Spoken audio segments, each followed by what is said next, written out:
Hello everyone. In continuation to the previous series of e-learning, this topic is on excipients of a suspension. And as to introduce myself, this is Dishari Datta, Assistant Professor, Bengal School of Technology, a College of Pharmacy, Chuchura. It is NAC and NBA accredited college affiliated to PCI and AICT under McCourt University, West Bengal. The main excipients that may be added to a suspension for its better activity as a product are the wetting agents, flocculating agents, thickeners or the suspending agents, buffers, osmotic agents mostly added to substances or the products which require osmotic pressure to be of optimum, coloring agents, preservatives, external vehicles. An excipient is an inactive substance formulated along with an active ingredient or a drug for the purpose of bulking up the formulation that contain potent active ingredients. According to FDA, the phrase new excipients means any inactive ingredient that are intentionally added to the therapeutic and diagnostic products and are not believed to exert any therapeutic effects at the intended dose at which they are administered, but may act to improve the product delivery, like enhance absorption or control release of drug substances which require the property. And secondly, these are not qualified by the existing safety data with respect to the currently proposed level of exposure, the duration of exposure, or the route of administration. The examples of excipients include fillers, extenders, diluents, wetting agents, solvents, emulsifiers, preservatives, flavors, absorption enhancers, sustained release matrices, and coloring agents. Surfactants act as wetting agent. Example, polysorbates, sodium lauryl sulfate. They can be of anionic, cationic and non-ionic surfactants. Surfactants provide a powerful means for promoting absorbency, acting either as wetting agent or rewetting agent. The absorption of surfactants to the solid surface exposing lyophilic functional group is essential. Anchorage to the solid is usually amphiphytic, but new compounds are being devised which are absorbed amphiphilically to the solid while exposing other lyophilic groups to the liquid. Substances used as wetting agent must diffuse quickly to the interface and therefore branch chain medium molecular materials are preferred. Flocculating agents are chemical additives that cause suspended solids to form aggregates called flocs. These are generally polyelectrolytes. Many flocculants are multivalent cations such as aluminium, iron, calcium, or magnesium.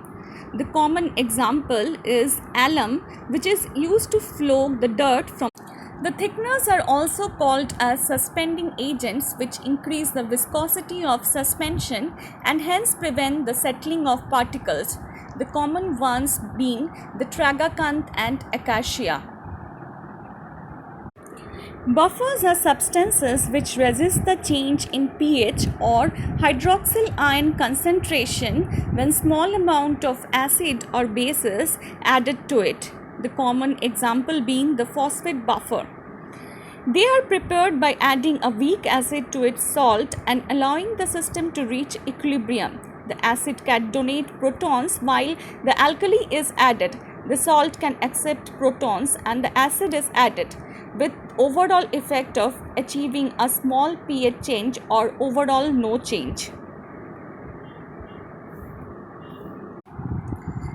Osmotic agent are substances which adjust the osmotic pressure and mostly used in the ophthalmic suspension preparation or any parenteral suspension preparation. The examples being mannitol and glucose.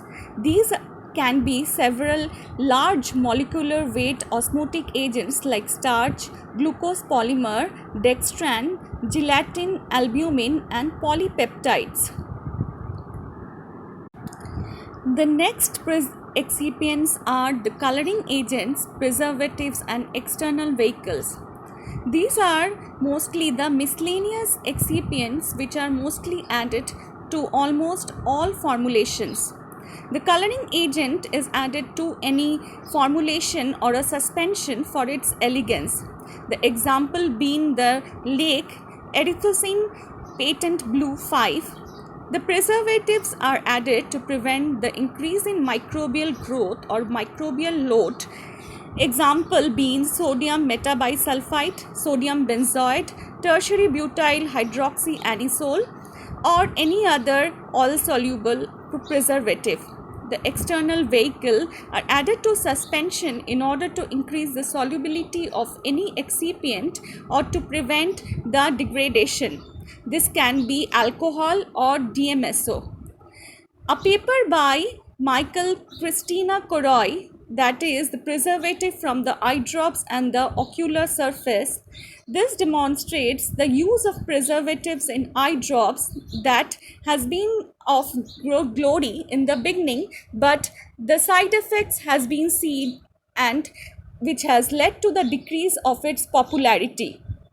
Lacrimal film dysfunction, ocular hyperemia, dotted keratitis, and toxic keratopathy are reported and analyzed in terms of pathophysiological mechanism of the role played by preservatives in ophthalmic drops. This article also reviews the most common preservatives and the existing alternatives for maintenance of sterile products like eye drops. Before concluding, I would like to quote some of the FDA guidance for industry.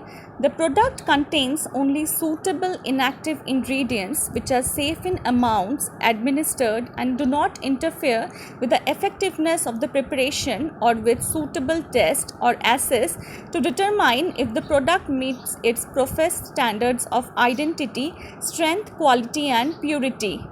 This is of great importance as the product which is intended for therapeutic effect should not cause any kind of toxicity to the patient who is already critically ill.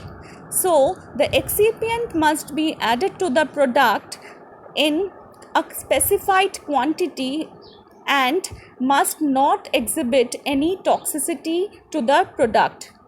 And after concluding this, I would also like to say that please stay at home, stay safe, and keep learning.